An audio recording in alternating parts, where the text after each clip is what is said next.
January 10, 1981. The shooting grounds of Kong Military Academy, just north of Pyongyang. 6,000 soldiers, officials, and party members stood in rigid lines under the winter sky. Kim Jong-il already held the levers of terror in North Korea. As heir to his father Kim Il-sung, he commanded the secret police, propaganda machine, and absolute loyalty. But one woman had broken the rules. The famous actress Woo In-hee, his secret mistress, stood tied to a wooden post. 12 soldiers raised their AK-47s. Each fired 10 rounds. 120 bullets tore into her body. What remained was unrecognizable, a shredded mess slumped against the post while her husband was forced to watch from the front row. Kim Jong-il was born on February 16, 1942, official records say, in a guerrilla camp near the Chinese border. His father, Kim Il-sung, was already building the cult that would rule North Korea. Life gave the boy every privilege. Servants, private tutors, foreign luxuries. Yet one hardship cut deep. When he was 7, his mother Kim Jong-suk died suddenly. The loss left a quiet wound. He grew up obsessed with films, music, and control. What most people don't know is that even as a young man he kidnapped South Korean director Shin Sang-ok and actress Choi Eun-hee in 1978 to create propaganda movies that flattered him. The system rewarded his worst qualities. Paranoia became policy. Dissent became treason. Loyalty was measured by silence. Kim rose fast through the Workers' Party propaganda department. By the late 1970s he ran the security apparatus. The first public sign of darkness came in purges of rivals.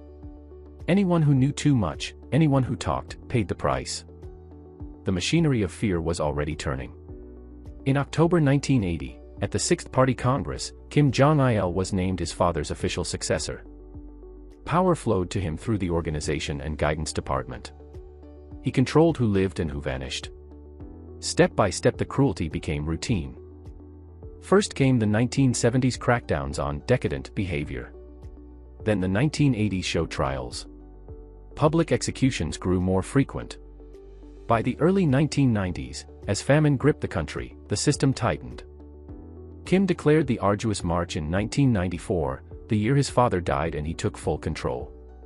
Citizens were told to eat grass and tree bark. Women who crossed into China for food or traded on black markets faced immediate arrest. Instead of help, the regime offered spectacle. Public trials in stadiums and markets became common. Each execution sent the message, survival outside the rules means death in public. The machinery was perfect. Fear kept the starving population in line. Kim's personal vendettas blended with state policy. Women who embarrassed the leader, or the system, paid first. By 2008, 5 women would stand before firing squads in Hworyong's public stadium on October 7 for alleged smuggling and anti-socialist crimes. The pattern was set. Cruelty was no longer random. It was policy. The longest and most brutal chapter played out under Kim Jong-il's direct orders. Public punishment of women became a tool of control. In 1981, Woo In-hee's crime was simple. She had an affair with a Zainichi Korean man and spoke about her years as Kim's secret mistress. She was lured to the execution site under the pretense of release.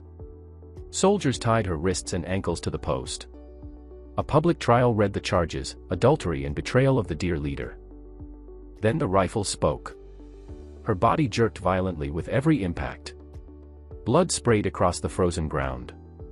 Her husband, Yoo Young-soo, stood inches away, ordered to watch every second. Kim later erased her from every film, every poster, every record. What most people don't know is that this was not an isolated rage. During the famine years from 1994 to 1998, public executions of women skyrocketed. On October 7, 2008, 5 women were publicly executed in Hworyong Stadium after a rushed trial for prostitution and border-related crimes. One survivor later said, "They marched us to the market square at dawn." The woman was accused of selling rice on the black market. They tied her to the post, read the sentence, and shot her in front of her 2 small children. We were told to clap afterward. According to defector-compiled human rights reports, nearly 1,400 public executions occurred between 2000 and 2013 alone. with women making up a large share for crimes like smuggling food, crossing the border, or prostitution driven by hunger. In June 2009, 33-year-old Ri Hyun-ok, a mother of 3, was publicly executed for giving away Bibles. Another eyewitness account from a prison camp survivor described a 2006 execution. The woman stood shaking in a thin dress.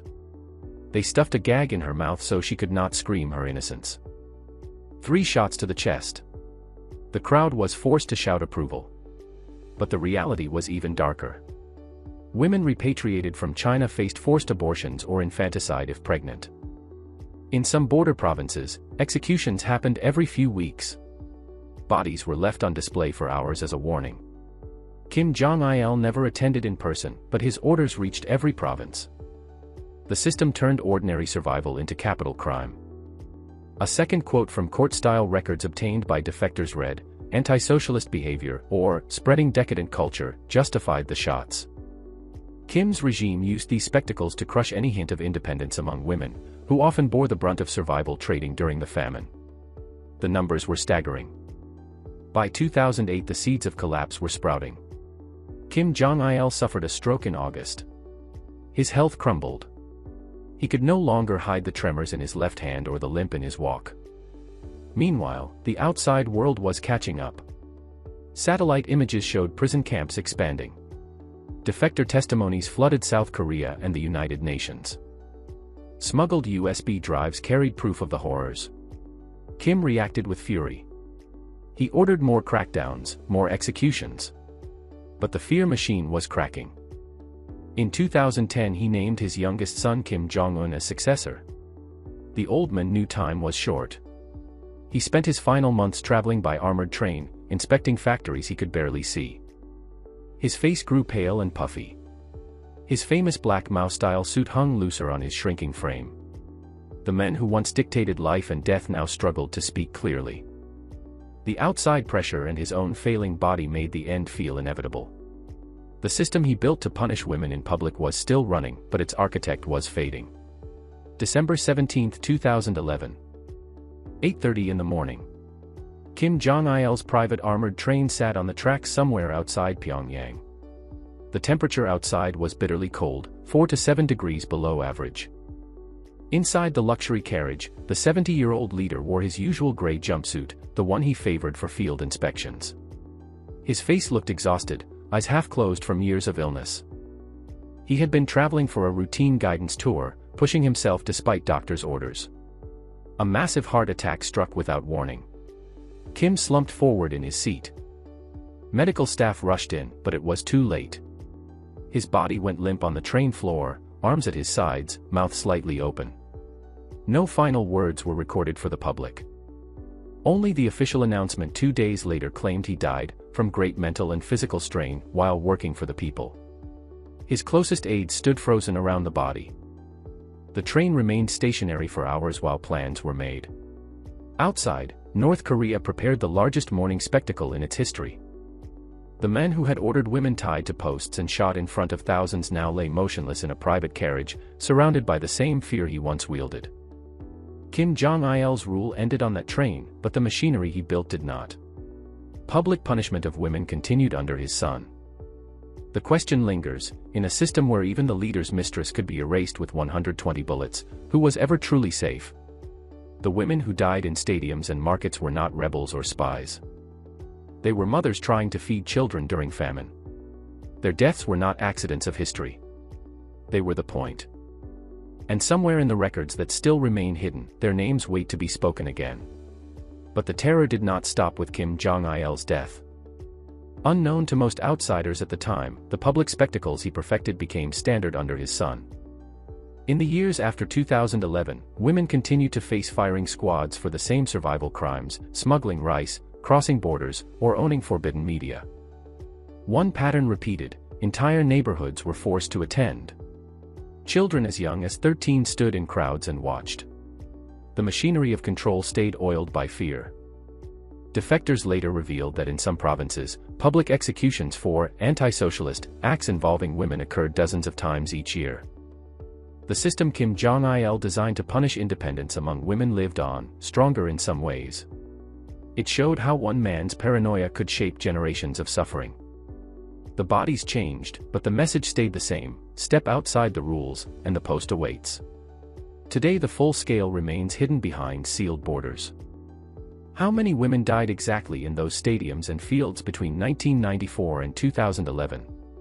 Defector counts suggest thousands when including secret killings and camp deaths. Yet the regime still denies the spectacles ever happened on such a scale. What most people don't know is that even now, similar trials occur in remote provinces. The women punished were ordinary, market traders, mothers, wives trying to survive famine and isolation. Their stories surface only through those who escaped. The uncomfortable truth is this: the power that once tied Wu In-hee to a post still operates. It waits for the next woman who dares to speak, trade, or dream beyond the rules. History did not end the horror. It simply passed the rifle to the next hand. And the question remains: who will be tied to the post tomorrow?